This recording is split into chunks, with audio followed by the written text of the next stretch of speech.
भारती। सखी सहेली। सखी सहेली कार्यक्रम सुनने वाले सभी सखियों और सखाओं को मंदाकिनी जोशी का नमस्कार। और मेरे साथ हैं सोनाली पाठक जी। तो सोनाली, आपको भी नमस्कार। मंदाकिनी जी, आपको और सभी सखियों सहेलियों को, श्रोताओं को सोनाली पाठक का सप्रेम नमस्कार। क्या हालचाल है? अच्छे हैं हालचाल तो। और एक बात पूछना चाहती थी। हाँ, पूछिए। आपकी मुस्कुराहट का राज जानना चाहती हूँ। आप जब भी मिलती हैं मुस्कुराते हुए मिलती हैं, हंसते हुए मिलती हैं। फिर जिंदगी में इतनी परेशानियां हैं, तकलीफें हैं। आपने बताया बहुत दूर से आती हैं, 3 ट्रेनों को पार करते करते यहाँ पहुँचती हैं। तो इतने समय में तो आपका चेहरा मुड़ जाना चाहिए ना। ये जो है ना मंदाकिनी जी, बहुत प्यारा सवाल आपने पूछा, क्योंकि श्रोताओं से मिलता है जो प्यार और रेडियो से जो बचपन से जुड़ा हुआ हमारा प्यार है, वही सब इसकी वजह है। और बस मुस्कुराते रहना चाहिए, क्योंकि ज़िंदगी में अगर मुस्कुराहट नहीं है तो ज़िंदगी हमारी तो बिल्कुल एक मुरझाए हुए फूल की तरह हो जाएगी। तो बस मुस्कुराते रहना चाहिए, जो हमें एक हेल्दी जीवन जीने का संबल देता है। अरे वाह, क्या बात है। तो आपने तो मुझे भी मोटिवेट कर दिया है कि मुस्कुराते रहना चाहिए हमेशा। और चलिए, तो आज बता देते हैं, हमारे श्रोता जानना चाहेंगे कि आज हम इस कार्यक्रम में क्या क्या लेकर आए हैं। जी, तो आज खास दिन है। आज है विश्व बाल दिवस।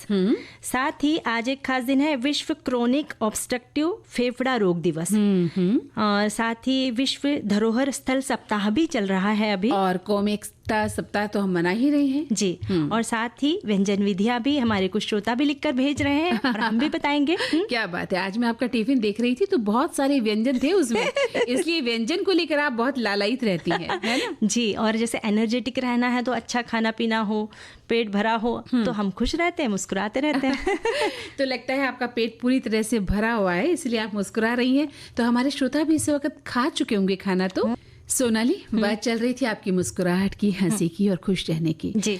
एक और ऐसे लोग हैं जिन्हें देखकर हमें याद आ जाता है कि ये बिल्कुल वैसे ही लग रहे हैं। मतलब मेरी पहली, आप समझ रही होंगी। जी जी जी, बचपन याद आ जाता है। बचपन ऐसे ही होता है ना। हाँ। निस्वार्थ रूप से बिल्कुल हंसते खिलखिलाते हैं। जी। हाँ, खिलखिलाते हुए जब कोई व्यक्ति हमें मिलता है मुस्कुराते हुए, तो उसका जो भोलापन है वो सामने आता है। और भोलापन का नाम लेते ही हमें अपना बचपन याद आ जाता है, बाल मन। तो आज क्या है? आज बाल दिवस है, विश्व बाल दिवस। विश्व बाल दिवस है। और प्रतिवर्ष 20 नवंबर को विश्व बाल दिवस के रूप में हम मनाते हैं। और इस दिन को मनाने की शुरुआत वर्ष 1954 से की गई।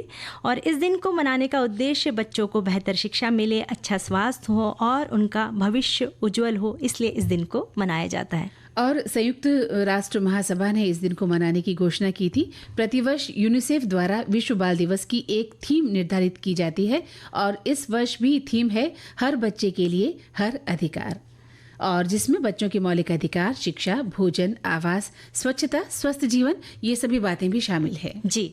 और हमारे बहुत सारे साथी भी इस विषय पर कमेंट्स लिखकर भेज रहे हैं। हाँ। हमारे एक साथी लिखते हैं कि विश्व बाल दिवस की बधाई। बचपन एक ऐसी अवस्था है जो हम सभी को रोमांचित कर देता है। वो सच्चापन, मासूमियत और हर पल मौज मस्ती, ये सब कुछ सोच कर फिर से बचपन में जाने को मन करता है। बहुत सही लिखा आपने। एक श्रोता लिख रहे हैं कि हर साल 20 नवंबर को विश्व बाल दिवस मनाया जाता है। 14 नवंबर को अंतर्राष्ट्रीय बाल दिवस और 20 नवंबर को विश्व बाल दिवस। इसका उद्देश्य है बच्चों के प्रति अपने अधिकारों के बारे में उनका जागरूक करना। मैं आज कुछ कहना चाहूंगी एक मुद्दे पर, जो कि एक बहुत बड़ा मुद्दा हमारे देश में है और विदेशों में भी बन गया है। बाल मजदूरी। ये एक गैर कानूनी कृत्य है जो बच्चों को बड़ों की तरह जीने पर मजबूर कर देता है। और ये व्यवहार मालिक को कभी कभी अभिभावकों द्वारा किया जाता है, जो बच्चों को छोटी सी उम्र में ही बड़ा बना देता है। ऐसा ना करें। इन नन्हे नन्हे बच्चों को पढ़ने दें, खेलने दें, उनके छोटे से हाथों में काम की जिम्मेदारी ना सौंपें। क्या बात है, बहुत सही बात लिखी है। और हमारे एक साथी लिखते हैं कि हम भी अगर बच्चे होते, नाम हमारा होता गबलू बबलू और दुनिया कहती हैप्पी बर्थडे टू यू। यह गीत सुनकर हमें भी बचपन याद आ जाता है। दिल में खलबली के साथ नया बल मिल जाता है। और बाल दिवस की आपने भी बहुत सारी शुभकामनाएं दी। आपने गीत की पंक्तियां तो बोली सोनाली, लड्डू खा गई आप इस बीच में से। हमारे श्रोता लड्डू लिखना भूल गई, आप लड्डू गप कर गई बीच में। खा लिया लड्डू। इतना अच्छा होता है ना मंदाकिनी जी की, खाने का दिल ही करता है। जब ही। और एक श्रोता लिख रहे हैं कि बाल दिवस की स्थापना सर्वप्रथम 1954 में सार्वभौमिक बाल दिवस के रूप में की गई थी और ये प्रत्येक वर्ष 20 नवंबर को अंतर्राष्ट्रीय एकजुटता को बढ़ावा देने, विश्व भर में बच्चों के बीच जागरूकता लाने और बच्चों के कल्याण में सुधार लाने के लिए मनाया जाता है। और हमारे एक साथी ये भी लिखते हैं कि विश्व बाल दिवस मनाने का महत्व। विश्व में बहुत सारे ऐसे बच्चे हैं जिनका बचपन में पूर्ण रूप से विकास ही नहीं हो पाता है। उम्र के साथ वे अलग अलग प्रकार की बीमारियों का शिकार होने लगते हैं। शारीरिक और मानसिक दोनों तरह से उनका विकास बहुत कम होता है, जिसका असर आने वाले समय में नजर आता है। अतः दुनिया भर के सभी बच्चों के विकास के लिए साल भर ही गतिविधियां चलती रहना चाहिए। एक श्रोता काफी विस्तृत अपनी बात लिख रहे हैं। वो लिखते हैं कि विश्व बाल दिवस मनाने का महत्व। विश्व में बहुत सारे ऐसे बच्चे हैं जिनका बचपन में पूर्ण रूप से विकास ही नहीं हो पाया। उम्र के साथ वे अलग अलग प्रकार की बीमारियों का शिकार होने लगते हैं। शारीरिक और मानसिक दोनों तरह से उनका विकास बहुत कम होता है, जिसका असर आने वाले समय में नजर आता है। अतः दुनिया भर के सभी बच्चों के विकास के लिए साल भर ही गतिविधियां चलती रहनी चाहिए। बहुत सही कहा इन्होंने कि एक दिन में हमें बच्चों पर बात करना होता है कि आज बाल दिवस है, इसलिए बच्चों पर हम बात कर रहे हैं, लेकिन ताउम्र हमें बच्चों का ख्याल रखना चाहिए और अपने अंदर का बचपन हमेशा जीवित रखना चाहिए। तो अब सोनाली, कितनी खूबसूरत बात कही गई है कि बच्चे मन के सच्चे। लेकिन एक प्रश्न उठता है कि हम बड़े लोग कब सच्चे होंगे, है ना? पता नहीं, उम्र के साथ साथ वो सच्चापन हम भूल जाते हैं। और मन में एक अलग ही कड़वाहट आ जाती है। हाँ, मन में पता नहीं कितने सारे ख्यालात आ जाते हैं जी। सच्चाई से हम दूर होते चले जाते हैं, है ना? और अपना स्वार्थ सर्वोपरि हो जाता है कि मुझे क्या लाभ है, मुझे क्या हानि है। तो यानी ये मेरे अपने हैं, ये अच्छे हैं, वो बुरे हैं, ये हमारे मन में ख्याल आने लगते हैं। तो बच्चों की जब बात चल रही थी तो बच्चों में एक खास बात होती है क्या कि वो मिलजुल कर रहते हैं। जैसे कट्टी भी कर ली उन्होंने तो बस थोड़ी सी देर में पक्की भी कर जाती है। हाँ, यानी कट्टी पक्की चलती रहती है उनकी। लेकिन मन में कभी मैल नहीं होता है ना। अगले ही पल वो गले मिल जाते हैं, अगले ही पल वो बातचीत करने लग जाते हैं। तो इसी से जो मिलती जुलती एक बात हम आज करना चाहते हैं, जो खास सप्ताह मना रहे हैं, कौमी एकता सप्ताह, जहाँ ये बताया जाता है कि हम सभी को मिलकर रहना चाहिए, जाति पाति से ऊपर उठकर बात करनी चाहिए। और प्रतिवर्ष 19 नवंबर से 25 नवंबर के बीच कौमी एकता सप्ताह मनाया जाता है, जिसे सांप्रदायिक सप्ताह भी कहा जाता है।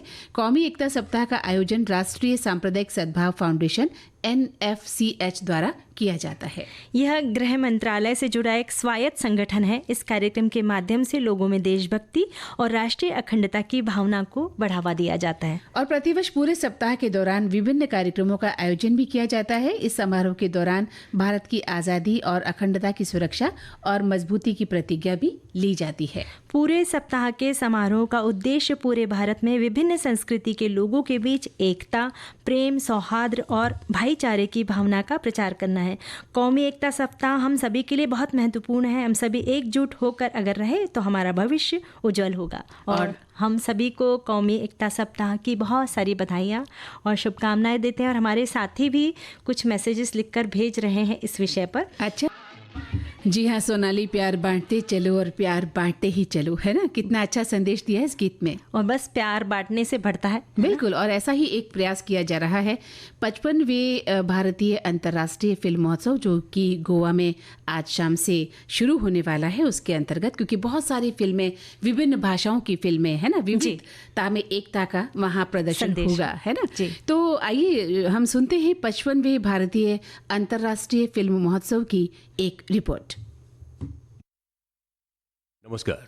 गोवा अपने सुंदर समुद्र तटों के लिए प्रसिद्ध है। गोवा अपनी बेमिसाल संस्कृति, कला और परंपरा के लिए भी जाना जाता है। और गोवा जाना जाता है अंतर्राष्ट्रीय फिल्म महोत्सव के लिए। सिने प्रेमियों को जिस दिन का पूरे वर्ष भर बेसब्री से इंतजार रहता है, वो दिन आज आ गया है। आज 20 नवंबर 2024 को भारत के 55वें अंतर्राष्ट्रीय फिल्म महोत्सव का उद्घाटन शाम 5 बजे हुआ। उद्घाटन समारोह गोवा के डॉक्टर श्यामा प्रसाद मुखर्जी स्टेडियम में अभी भी चल रहा है। फिल्म सितारों की उपस्थिति में एक शानदार उद्घाटन समारोह और सांस्कृतिक कार्यक्रमों की एक अविस्मरणीय शाम सिने प्रेमियों को लंबे समय तक याद रहने वाली है। आज से शुरू होने वाला ये अंतर्राष्ट्रीय फिल्म महोत्सव 28 नवंबर तक चलेगा। इस महोत्सव की औपचारिक शुरुआत पणजी के आइनॉक्स में अब से थोड़ी देर पहले ही ओपनिंग फिल्म बैटरमैन के प्रदर्शन के साथ हुई। इस ऑस्ट्रेलियाई फिल्म बैटरमैन के निर्देशक हैं माइकल ग्रेसी ओपनिंग फिल्म के लिए ऑस्ट्रेलिया की फिल्म का चयन इसलिए किया गया है क्योंकि इस वर्ष ऑस्ट्रेलिया विशेष आकर्षण का देश होगा। ऑस्ट्रेलिया के कलाकारों द्वारा मनमोहक सांस्कृतिक कार्यक्रम भी प्रदर्शित किए जाएंगे। इन सांस्कृतिक प्रस्तुतियों से अंतर्राष्ट्रीय सांस्कृतिक संबंधों को बढ़ावा मिलेगा। ओपनिंग फिल्म बैटरमैन अंग्रेजी भाषा में है और ये म्यूजिकल फिल्म ब्रिटिश पॉप हस्ती रॉबी विलियम्स के जीवन पर आधारित है।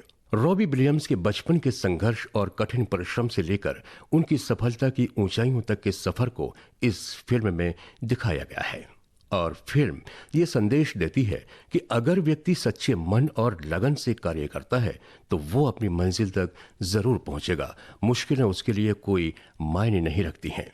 फिल्म के निर्देशक माइकल ग्रेसी ऑस्ट्रेलिया के जाने माने फिल्मकार हैं।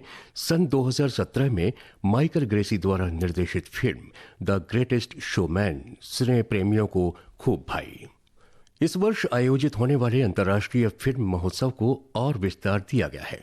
इस बार पणजी, परवरी और मडगांव में आइनॉक्स में प्रदर्शित होने वाली फिल्मों के अलावा फोंडा के single screen cinema, magic movies और पणजी शहर के सम्राट अशोक सिनेमा हॉल में फिल्मों का प्रदर्शन किया जाएगा।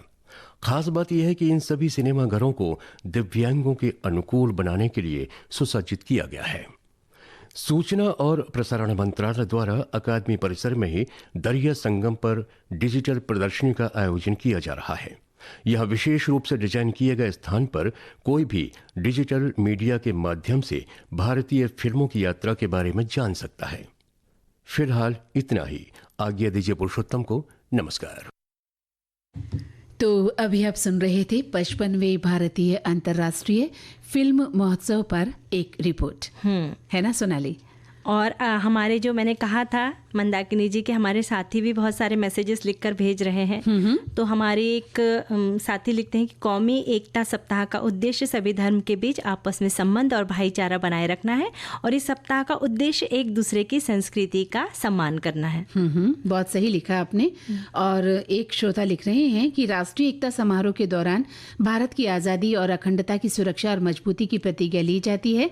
प्रतिज्ञा में ये दृढ़ निश्चय किया जाता है कि सभी प्रकार की मान्यताओं के साथ ही भाषा, संस्कृति, धर्म, क्षेत्र और राजनीतिक सिद्धांतों के लिए अहिंसा, शांति और विश्वास को जारी रखा जाएगा।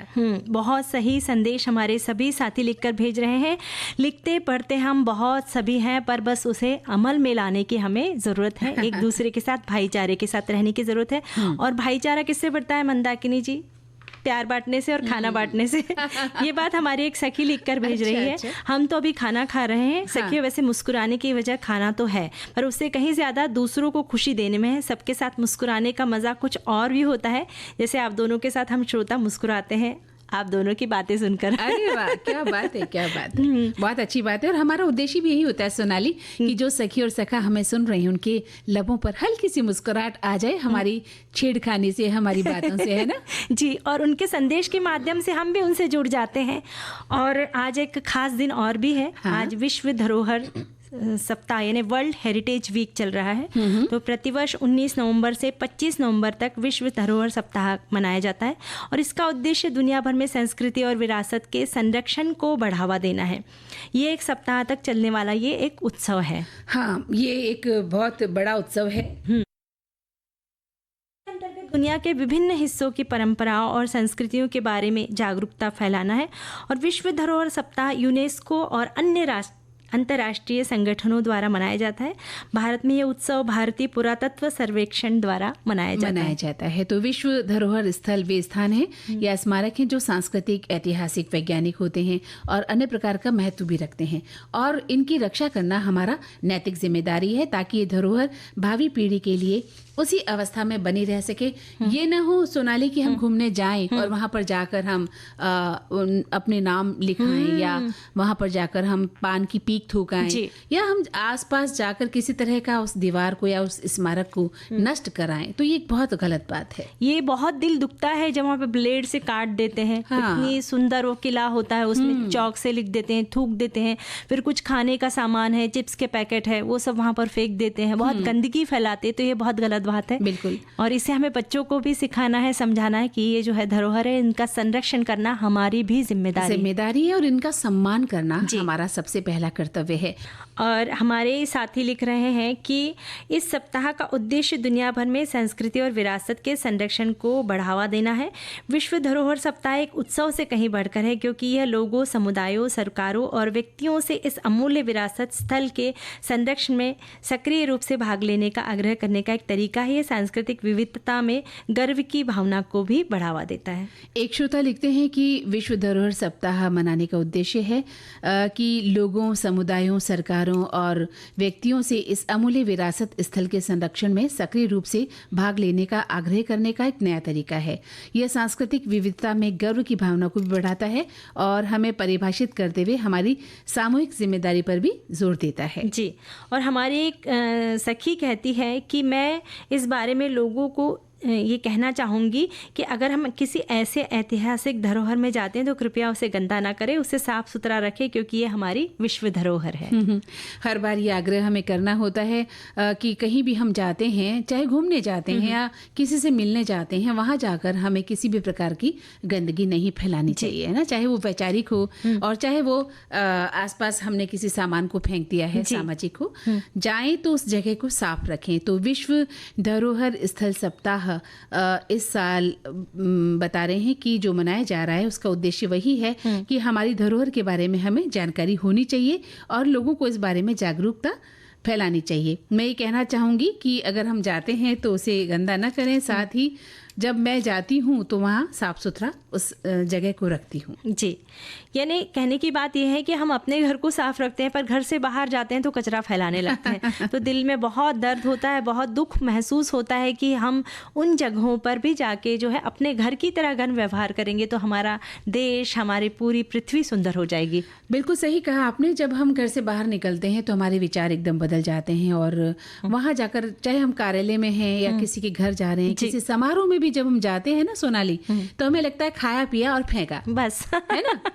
प्लास्टिक की बोतलें फेंक देते हैं, बस खाने की चीज़ें ऐसे ही फेंक देते हैं। तो बहुत ये इसमें हमें बहुत सजगता की ज़रूरत है और हमें बच्चों को भी इस विषय में बहुत जागरूक करने की बहुत ज़रूरी है। जैसा आप करेंगे वैसे ही आपके बच्चे भी करने वाले हैं। तो इस बात को हमेशा ध्यान रखें कि वहाँ जाकर आप बच्चों को ले जाते हैं, वहाँ जाकर आप फोटोज खींचते हैं, लेकिन अगर आपने यत्र तत्र गंदगी फैलाई है तो बच्चे भी वही देखेंगे और जब वो बड़े होकर उन स्थलों पर जाएंगे तो वो भी वही कार्य करेंगे जो आप करके आए हैं, है ना। तो इस बारे में हमें ध्यान रखना चाहिए।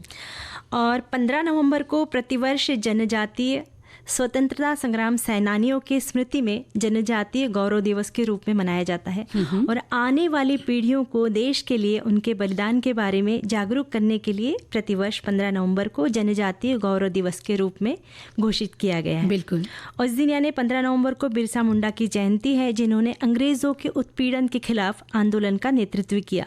भारत सरकार ने जनजातीय लोगों के गौरवशाली इतिहास, संस्कृति, उपलब्धियों का जश्न मनाने के लिए और उनका स्मरण करने के लिए देश भर में अनेक कार्यक्रमों का आयोजन किया जाता है। बिल्कुल। आज हम बिरसा मुंडा और शहीद वीर नारायण सिंह, अल्लूरी सीताराम राजू, रानी गौंदिल्यू और सिद्धू और कानू मुर्मू को याद कर उन्हें नमन करते हैं। बिल्कुल नमन करते हैं। इन महापुरुषों ने जीवन में जो क्रांतिकारी परिवर्तन लेकर आए हैं हमारे जीवन में, वो बहुत ही प्रशंसनीय है और हम उन्हें प्रणाम करते हैं, नमन करते हैं। जी, और जैसे बचपन की बात कही थी आपने, तो हमारे एक साथी ने बहुत प्यारा संदेश लिखकर भेजा है। ये लिखते हैं कि बाल दिवस की हार्दिक शुभकामनाएं।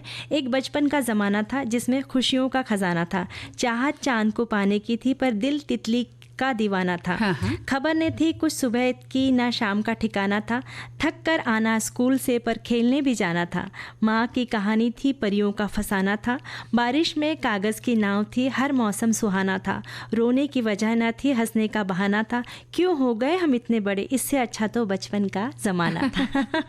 मतलब अब ये सब था में तब्दील हो गया है सोनाली, है ना। पर इसे है में भी बदल सकते हैं। हाँ, कुछ अपने व्यवहार के कारण, कुछ आदतों के कारण। हाँ, बिल्कुल सही कहा आपने। जैसा कि हम कहते हैं कि इंसान को हर वक्त जो अपने भीतर का बच्चा है उसे जिंदा रखना चाहिए ताकि जिंदगी आसानी से गुजर जाए। जरूरत से ज्यादा बड़ा हो जाना भी वैचारिक रूप से कहना चाहिए, मानसिक रूप से थोड़ा सा हमारे लिए उत्साहहीन हो जाते हैं। हालांकि बच्चों से पूछा जाए ना तो वो कहते हैं कि हम कब बड़े होंगे, उन्हें बड़ा होने की इच्छा होती है। जी, पर बचपन की बात याद आती है ना मंदाकिनी जी, तो हमें बचपन के वो दिन याद आते हैं जब हम कितना भी खेलते थे तो हम कभी भी थकते नहीं थे। कितना दौड़ते थे, कितना भागते थे, कितनी सीढ़ियां चढ़ जाते थे। हाँ, तब हमें बिल्कुल भी तकलीफ नहीं होती, पर उम्र के साथ थोड़ी सी सीढ़ियां चढ़ी कि हमारी सांस फूलने लगती है। बिल्कुल सही कहा आपने। और बचपन में जिस तरह से हम खेलते थे, खाते थे, पीते थे, हंसते थे, मुस्कुराते थे, वो जीवन तो भाई वो अद्भुत जीवन होता है। और आपने सही कहा कि जैसे जैसे हम बड़े होते हैं दुनिया भर की बीमारियों का हम शिकार होते चले जाते हैं। तो आज एक और महत्वपूर्ण दिन है। इतनी महत्वपूर्ण दिन की बातें तो हम कर ही रहे हैं जब से आए हैं इस कार्यक्रम में। आज भी एक खास दिन है, विश्व क्रोनिक अवरोधी फेफड़ा रोग दिवस है, यानी COPD जिसे हम कहते हैं, क्रोनिक ऑब्स्ट्रक्टिव पल्मोनरी डिसीज, है ना। और ये दिन प्रतिवर्ष नवंबर माह के तीसरे बुधवार को मनाया जाता है, यानी आज के दिन। और इस दिन को मनाने की शुरुआत वर्ष 2002 में की गई थी। जी, COPD ये एक फेफड़ों की आम बीमारी है जो वायु प्रवाह को बाधित करती है, जिससे हमें सांस लेने में तकलीफ महसूस होती है। धूम्रपान और वायु प्रदूषण इस बीमारी का मुख्य कारण है। बिल्कुल सही कहा। और धूम्रपान करने वालों के साथ साथ जो लोग उनके आसपास भी रहते हैं उन्हें भी ये बीमारी हो सकती है। यानी जो लोग धूम्रपान करते हैं उन्हें इस बात का ध्यान रखना पड़ेगा कि भैया खुद के तो आप फेफड़ों का नुकसान कर ही रहे हैं, पर आपके परिवार के छोटे छोटे बच्चे हैं, घर में और भी बुजुर्ग हैं, अन्य सदस्य हैं, तो उन्हें भी ये बीमारी हो सकती है। तो धूम्रपान को बिल्कुल भी अलविदा कर दीजिए, एकदम से दूर हो जाइए उससे। लेकिन क्या होता है सोनाली, जब हमें लत लग जाती है ना किसी चीज की, तो उससे निजात पाना बहुत मुश्किल होता है और उसके लिए मन को कठोर करना पड़ता है। जो दृढ़ इच्छा शक्ति है ना, तब जाकर आप किसी लत से अपने आप को छुड़वा सकते हैं। तो जिन लोगों को धूम्रपान की आदत है, नशाखोरी की आदत है, अगर वो अपने भीतर एक जज्बा पैदा कर ले कि नहीं, हमें अपना भी और अपने बच्चों का या अपने बुजुर्गों का ख्याल रखना है और लंबी उम्र जीनी है, तो यकीनन वो कहीं ना कहीं उस लत से छुटकारा पा सकते हैं। बिल्कुल पा सकते हैं, बस कोशिश करना चाहिए। और साथ ही धूल या रसायनों से जो है वातावरण में जो काम करते लोग हैं उन्हें भी कुछ सावधानियां बरतना चाहिए। कि अब जैसे काम तो हम बंद नहीं कर सकते हैं, पर उस वक्त हमें मुंह पर मास्क लगाना चाहिए ताकि जो धूल कण जो है, प्रदूषण जो है, वो हमारे सीधे से नाक के माध्यम से हमारे फेफड़े तक ना जाए। बिल्कुल। आप कौन सा काम कर रहे हैं? जैसे कामगार होते हैं, मकान बनाने का काम करते हैं, हमारे मजदूर होते हैं, जहाँ मिट्टी है, खुदाई है ना, इस तरह से चूना है, बजरी है, इनके बीच में काम करते हैं, तो वहां पर धूल के कण या पेंट का काम है, दीवारों को रगड़ने का काम है, इस तरह से बहुत सारे काम है जिनसे हमारे फेफड़े प्रदूषित हो जाते हैं और बीमारी का शिकार हो जाते हैं। तो ऐसे समय पर मुंह पर मास्क लगाना न भूलें। और वायु प्रदूषण से बचने के लिए आपको पब्लिक ट्रांसपोर्ट का उपयोग करना चाहिए, कचरा न जलाएं, धुएं से बचें और गंदगी भी ना फैलाएं, जहां तक वो स्वच्छता का ख्याल रखें। जी। यानी कि वही वायु प्रदूषण की बात चलती है तो एक घर में 3-3, 4-4 वाहन होते हैं, कार होती है, स्कूटर्स होती है, बाइक होती है, पर हमारी ये कोशिश हो कि हम पब्लिक ट्रांसपोर्ट का इस्तेमाल करें। और कभी कभी कारपूल के माध्यम से भी हम जा सकते हैं। ऐप के माध्यम से जानकारी मिलती है कि 4 लोग उसी रास्ते से जा रहे हैं, तो उसका उपयोग करें। और शाम के वक्त अगर जाना है तो हम लोगों को आदत होती है ना कि चलो 1-1.5 किलोमीटर तक जाना है तो भी बाइक निकालें, पर ऐसा ना करें। 1-1.5 किलोमीटर नहीं, हमें पास हमें पड़ोस में 10 कदम भी जाना है तो गाड़ी तो हमें पैदल भी चलना हो जाएगा। और बस हाथ में एक अपना घर के बनी हुई जो झोला थैली ले ले, और पॉलीथीन की नहीं होनी चाहिए, की नहीं, कपड़े की बनी थैली ले ले, और वो अपनी खरीदारी करते हुए पैदल भी चलना हो जाएगा और अपनी खरीदारी भी हो जाएगी। तो और सबसे बड़ी बात यह है, इतनी बातें हमने करी, अगर आपको लगता है इन सब के बावजूद आप कहीं ना कहीं बीमारी की चपेट में आ गए हैं, तो डॉक्टर से जरूर संपर्क करें। और है ना, ये बीमारी नहीं होगी जब हमारे फेफड़े जो है मजबूत होंगे, तो उसके लिए हमें प्राणायाम, व्यायाम, श्वसन संबंधी एक्सरसाइजेस जरूर करना चाहिए ताकि हम इन बीमारियों से दूर रह सके। बिल्कुल रह सके। और इसके अलावा जो हमारे बुजुर्ग हैं और जो बच्चे हैं ना, उनका खास ख्याल रखना चाहिए। कई बार उन्हें कफ की शिकायत हो जाती है ना, तो ऐसी स्थिति में भी हमारे फेफड़े संक्रमित हो जाते हैं और निमोनिया का कारण बन जाते हैं। तो अपने बच्चों का, अपने बुजुर्गों का भी हमें ख्याल रखना चाहिए। और अभी क्या ख्याल रखना है? अभी तो वही एक गीत सुनते हैं। कहना है, कहना है, कहना है, कहना है, आज तुमसे ये पहली बार, ओ तुम ही तो लाई हो जीवन में मेरे प्यार प्यार प्यार। कहना है, कहना है,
करना है इकरार। तुम ही तो लाई हो जीवन में मेरे प्यार प्यार प्यार।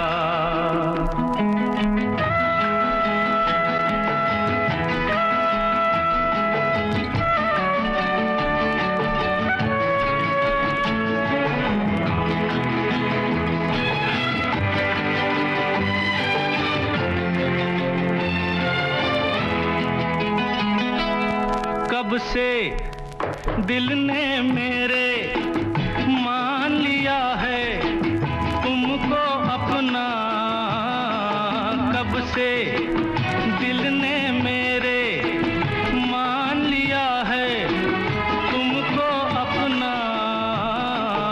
आंखें मेरी देख रही हैं जागते सोते ये सपना। मेरे गले में डाल रही हो तुम बाहों का हार। तुम ही तो लाई हो जीवन में मेरे प्यार प्यार प्यार। कहना है आज तुमसे ये पहली बार हो। आपको याद होगी फिल्म तारे ज़मीं पर। कसके जूता कसके बेल्ट खोस के अंदर अपनी शर्ट मंजिल को चली सवारी कंधों पे जिम्मेदारी। इस फिल्म में बच्चे के पिता का किरदार निभाने वाले अभिनेता विपिन शर्मा। उन्होंने एडी ने भी बोला कि ये शो रोल सर आपके लिए तो नहीं है। मैंने बोला नहीं, मैंने थोड़ा रिक्वेस्ट किया ऑडिशन करने के लिए। तो मैंने एक बार ऑडिशन किया, जिस लड़की ने ऑडिशन किया था रितु नाम है उसका। अच्छा। रितु ने बोला सर आपने स्क्रिप्ट पढ़ी है? मैंने कहा नहीं। उसने बोला आप अच्छा कर रहे हो, एक बार और कर लो, थोड़ा सा खड़ूस टाइप फादर है आप, थोड़ा सा अच्छा कर रहे हो, एक बार और कर लो आप जब कर ही रहे हो। तो मैंने कर लिया एक बार और। उसके बहुत लंबे समय बाद, लगभग 2-1 महीने के बाद मुझे अमोल का फ़ोन आया और उसने बोला कि कहाँ है तू? मैंने कहा इधर ही हूँ। उसने बोला कि आमिर ने बाप बना दिया तुझे। तो मुझे बिल्कुल समझ में नहीं आया, एकदम समझ में नहीं आया। शायद एक इंट्यूशन था मेरा जो बहुत काम आया मेरे। और मुझे पहली फिल्म, इतनी बड़ी फिल्म एक्टिंग में इतने लंबे समय के बाद, गैप के बाद मिलना, ये भी अपने आप में बहुत बड़ी खुशकिस्मती थी। सुनिए जाने माने अभिनेता विपिन शर्मा से एक बातचीत 23 नवंबर शाम 4 बजे सिर्फ विविध भारती पर। डिजिटल अपना बॉम्बे टॉकीज।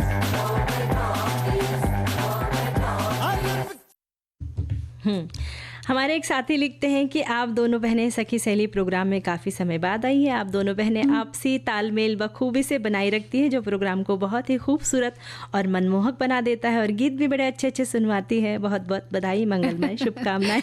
भाई जो कौमी एकता सप्ताह मना रहे हैं उनका एक उदाहरण दे दिया है दोनों बहनें। जी। और एक श्रोता लिखते हैं कि प्रतिवर्ष नवंबर महीने के तीसरे बुधवार को पूरी दुनिया इस गंभीर बीमारी से कैसे बचा जाए, जिस पर अभी हम बात कर रहे थे, COPD पर, उसके बारे में लिखते हैं। तो जागरूकता अभियान चलाए जाते हैं और इस दिवस को मनाने का उद्देश्य है संपूर्ण विश्व में क्रॉनिक ऑब्स्ट्रक्टिव पल्मोनरी डिजीज के प्रति जागरूकता पैदा करना। जी, हमारे बहुत सारे साथी इस विषय में बहुत सारे संदेश लिखकर भेज रहे हैं। और हमारे ये एक साथी ये भी लिखते हैं कि वायु मार्ग रोग, ये रोग नलियों को प्रभावित करते हैं, जो ऑक्सीजन और अन्य गैसों को फेफड़ों और में और बाहर ले जाते हैं। ये आमतौर पर वायु मार्ग को संकीर्ण या अवरुद्ध कर देते हैं। वायु मार्ग रोगों में asthma, chronic obstructive pulmonary disease, bronchiolitis और ब्रोंकियोइक्टेसिस, जो सिस्टिक फाइब्रोसिस वाले व्यक्तियों के लिए भी मुख्य विकार है। और वायु मार्ग रोगों वाले लोग अक्सर कहते हैं कि उन्हें ऐसा लगता है कि जैसे वो एक स्ट्रॉ के माध्यम से सांस लेने की कोशिश कर रहे हैं। हाँ, यानी लक्षण वो बता रहे हैं। और एक श्रोता लिखते हैं कि समय रहते इन लक्षणों की पहचान बहुत ज़रूरी है ताकि इसका उचित इलाज किया जा सके। वैसे तो COPD के लक्षण आमतौर पर तब तक प्रकट नहीं होते जब तक कि फेफड़ों को बहुत ज़्यादा नुकसान न हो जाए। हालांकि कुछ संकेत हैं जिन्हें बिल्कुल अनदेखा नहीं किया जाना चाहिए। गंध है, ठंडी हवा, वायु प्रदूषण, सर्दी या संक्रमण के कारण इस तरह के लक्षण ट्रिगर हो सकते हैं। जी। और हमारी एक सखी ये लिखती हैं कि भाई पेड़ लगाए तभी तो पर्यावरण शुद्ध होगा।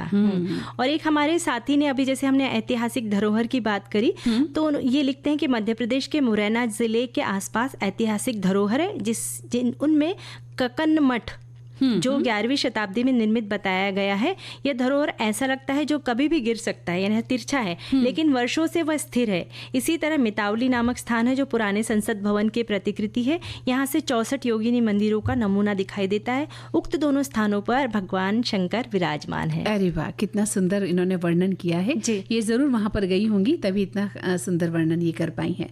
तो हमें तो इन धरोहरों से प्यार करना चाहिए और अपने आप से भी प्यार करना चाहिए, अपनों से, जो अपने लोग हैं उनसे भी हमें प्यार करना चाहिए। तो सोनाली, आपके टिफिन में आज लड्डू और जो इडली थी उसके बारे में मुझे बताइए, वो कैसे बनाते हैं? हमारे एक सखी ने लिखकर भेजी है भाई लड्डू की रेसिपी।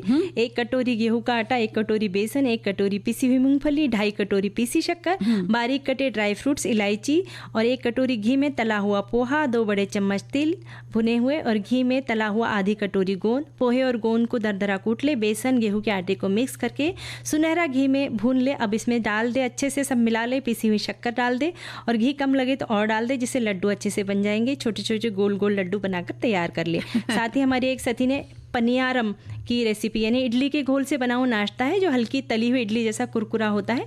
इडली के बचे हुए घोल में जो है नमक, मिर्ची, अजवाइन सब डाल के उसे अप्पे के जो तवा आता है गड्ढे गड्ढे वाला, उसमें डाल के बना ले। साथ ही अगर आपको मीठा बनाना है पनियारम तो उसमें गुड़ और नारियल वगैरह डाल के बना सकते हैं। क्या बात है, इतनी जल्दी तैयार हो गई हमारी ये रेसिपी। और लेकिन खाते समय हम थोड़ा सा आराम से खाएंगे, मजा लेते हुए। तो सोनाली, दिल बिल्कुल भी नहीं भरा है। और क्या कहा क्या सुना कुछ भी समझ नहीं आ रहा है। बहुत कुछ कहना था लेकिन अब जाना पड़ेगा। तो इस कार्यक्रम से यानी सखी सहेली से मंदाकिनी जोशी और सोनाली पाठक का नमस्कार। नमस्कार।